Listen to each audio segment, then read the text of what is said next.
So I want to address this clip as a detransitioner who personally has been through the process of medically transitioning as a child.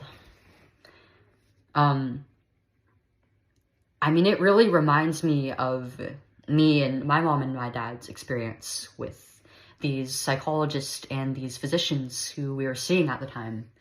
They really drilled this idea hard into my mom and dad that if I were denied this, if I weren't allowed to medically transition at the young age that I was 13 when I started the medical process, that I would commit suicide, that I would be gone. It was basically the premise of having a dead daughter versus a living, happy, thriving transgender son.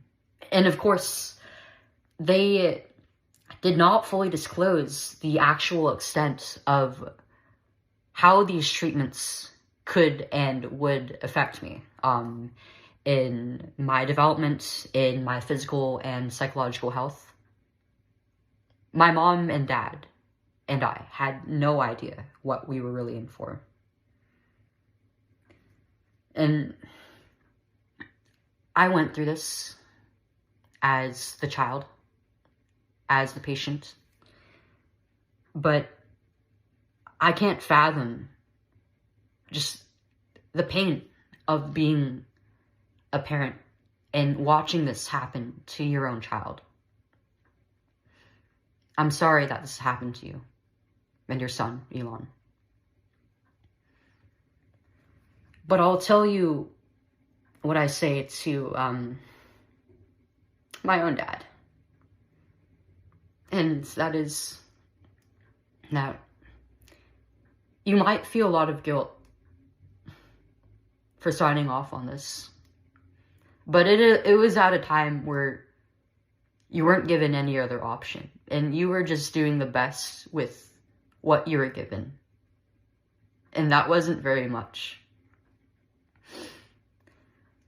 What these doctors are doing to children and their families is evil. It's unconscionable.